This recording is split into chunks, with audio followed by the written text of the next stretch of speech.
For 9 days, investigators insisted the most important evidence in Nancy Guthrie's disappearance no longer existed. No subscription, no recording, no answers. Then, without warning, hidden video surfaced showing a masked figure outside her home the night she vanished. Why was it missing in the first place? Who knew it was there? And why reveal it now? Stay until the end, because the timeline we uncovered changes everything. Subscribe now. The truth they kept from Savannah Guthrie and the public is far more disturbing than anyone imagined before tonight ends. Watch carefully right now, please, everyone. Nancy Guthrie's final confirmed night began like dozens of others before it, quiet, familiar, and completely ordinary.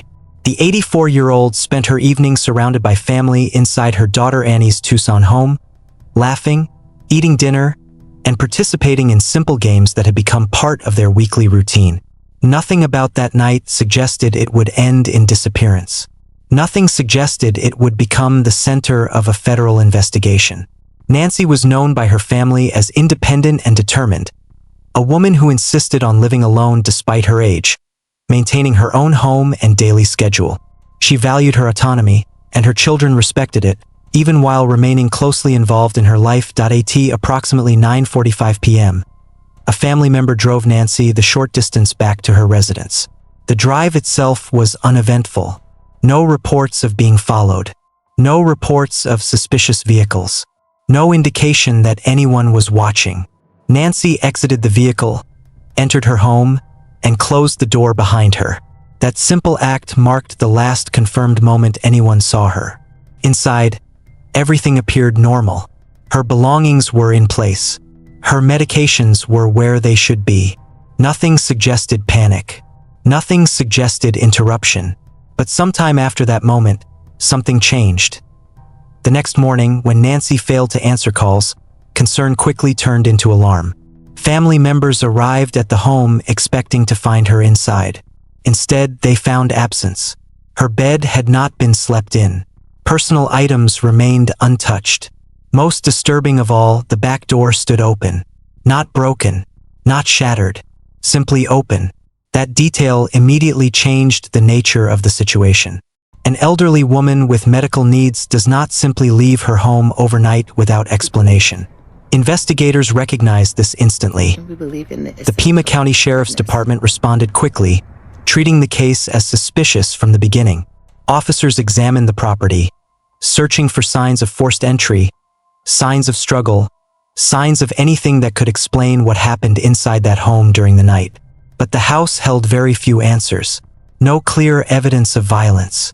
No obvious, just silence and questions. Nancy's age made the situation more urgent. She depended on daily medication. Missing even one day posed risks. Missing multiple days could become life-threatening. Investigators understood that time was not on their side. Every hour mattered. Every unanswered question increased the danger. Almost immediately, attention turned to the front door. Mounted beside it was a device that had solved countless investigations before. A Google Nest Doorbell camera. Modern doorbell cameras do more than record visitors. They document moments. They capture evidence. They preserve truth. If anyone approached Nancy's home, the camera should have seen them. It should have recorded them. It should have answered everything. But when investigators attempted to retrieve the footage, they encountered an obstacle no one expected. The video wasn't there. According to initial explanations, Nancy did not have an active cloud subscription. Without it, footage would only remain stored temporarily before deletion. By the time investigators attempted recovery, they were told it was already gone, permanently erased, unrecoverable. The explanation was presented as technical fact. There was nothing to retrieve because nothing existed anymore. For Nancy's family, that answer was devastating. The one device capable of showing the truth had nothing to show. The one witness that never forgets had forgotten. Days passed without progress. Investigators conducted interviews. Neighbors were questioned. Streets were searched. Every possible lead was explored. Yet the central mystery remained untouched. Without video, there was no suspect description. Without a suspect description, there was no direction. Public concern grew rapidly. driven in part by Nancy's connection to her daughter, Savannah Guthrie. Her visibility brought national attention. But attention does not replace evidence. Attention does not solve crimes. Behind the scenes, investigators continued their work, re-examining timelines, rechecking statements, and reconstructing Nancy's final hours. They focused on details others might overlook. Small inconsistencies, small possibilities, small openings. Because in cases like this, the truth rarely announces itself. It hides, it waits, and sometimes it exists in places investigators are told not to look. The investigation reached a turning point when federal authorities stepped in. Until that moment, the case had remained primarily in the hands of local law enforcement, but the unexplained disappearance of an elderly woman under suspicious circumstances quickly attracted national concern. The arrival of the Federal Bureau of Investigation signaled something more serious. Federal agents brought with them advanced forensic tools, technical specialists, and most importantly, authority that extended beyond local limitations. Their focus returned almost immediately to the missing doorbell footage. What local investigators had accepted as permanently erased, federal investigators treated as unfinished. Subpoenas were issued. Technical requests were filed. Communication began with Google Nest engineers and data specialists. The question was no longer whether the footage should exist. The question was whether it still could. At the same time, agents expanded the physical investigation. They mapped Nancy's home and the surrounding neighborhood in precise detail. Every neighboring house became a potential witness. Every parked vehicle became a potential clue. Agents walked door to door, asking residents about sounds, movements, or anything unusual during the early morning hours. Most reported nothing. No screams, no alarms, no disturbances. That silence itself became suspicious, because crimes that leave no noise often involve planning. Inside Nancy's home, forensic teams conducted a deeper analysis. They searched for trace evidence invisible to the naked eye: fibers, prints, disturbances in dust patterns, anything that could reveal whether someone had entered the house and left again. The open back door remained one of the most unsettling details. It suggested exit, but exit by whom, and under what circumstances? While investigators worked inside the house, analysts worked outside the timeline. They reconstructed Nancy's final known movements minute by minute. When she left Annie's home, when she arrived, when lights inside her house turned off, when motion sensors last activated. Each timestamp became a piece of a puzzle still missing its center. Public attention intensified. Media coverage expanded beyond Arizona. News outlets across the country began following the story closely, driven by Nancy's connection to her daughter, Savannah Guthrie. Cameras appeared outside family homes. Reporters asked questions no one could answer. Where was Nancy? Who took her? And why? Then, 9 days after Nancy disappeared, everything changed. Federal investigators announced they had recovered the doorbell footage.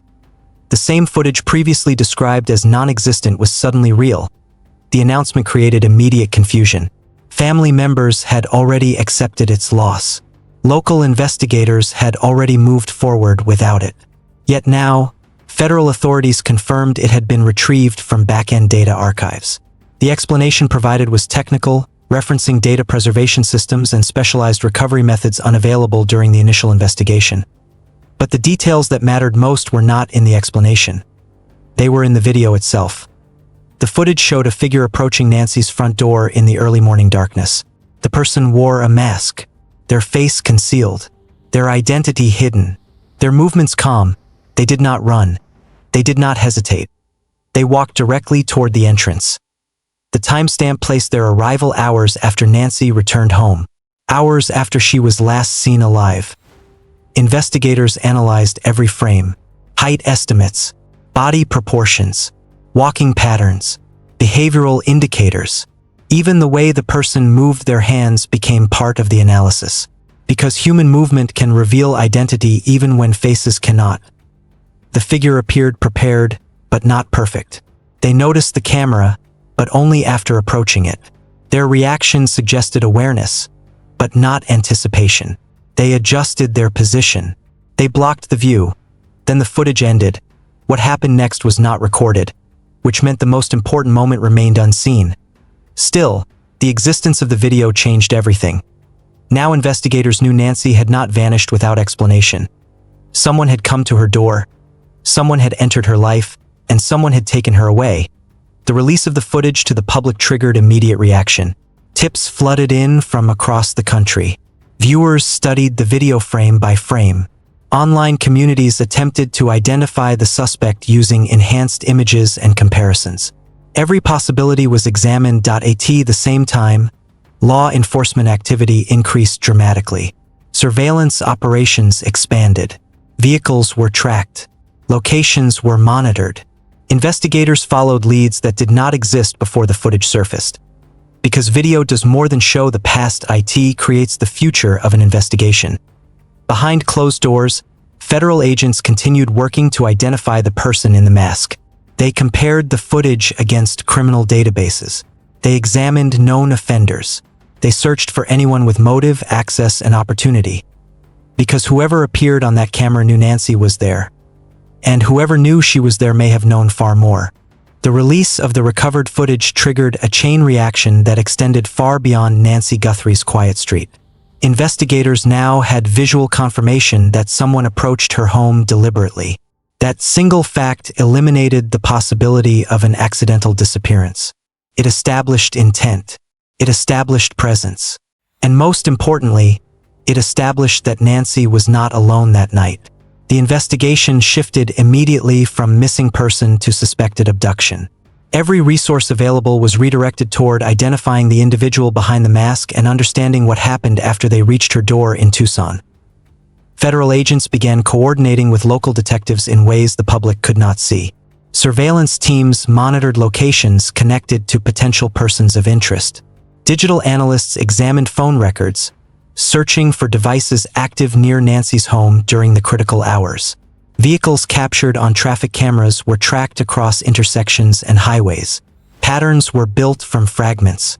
Fragments built from seconds. Because in modern investigations, movement leaves echoes. Even when a suspect hides their face, they cannot easily hide their presence from the network of systems constantly recording the world around them without anyone noticing anything unusual at first. At the same time, behavioral experts studied the suspect's actions inside the footage. The calm approach suggested confidence. Confidence suggested familiarity. Investigators considered whether the person had been to the house before, whether they knew Nancy personally, whether they knew her routine. Crimes of opportunity often involve hesitation. This did not. This person walked directly to the entrance as if they already knew where they were going. That detail narrowed possibilities. It suggested planning. It suggested preparation. And it suggested that Nancy may have been specifically targeted rather than randomly chosen by someone passing through the neighborhood that night alone. Questions surrounding the timeline became even more urgent. Nancy returned home at 9:45 p.m. The suspect appeared after 1 a.m. That gap represented more than 3 hours. Investigators needed to understand what happened during that window. Did Nancy go to sleep? Did she answer the door willingly? Did she recognize the person outside? Or was she forced? Each possibility carried different implications. Each possibility changed the direction of the investigation. The truth existed somewhere between those unanswered questions, waiting to be uncovered by investigators working against time, and fading evidence and growing public pressure mounting rapidly everywhere. Search efforts expanded outward from the home into surrounding desert areas and roadways. Air units scanned terrain for signs of movement. Ground teams examined remote locations where someone might attempt to hide evidence. Every mile widened the search. Every hour increased urgency. Nancy's medical condition meant survival without assistance became less likely as days passed. That reality weighed heavily on investigators and family members alike. Hope remained, but hope now existed alongside fear. Fear that whoever appeared on that camera had already decided Nancy's fate long before anyone realized she was missing at all. Meanwhile, inside investigative offices, another question grew impossible to ignore. Why did it take 9 days to recover the footage? The technology existed. The authority existed. The need existed. Yet the video remained hidden until that moment. Some investigators believed the delay resulted from technical complexity.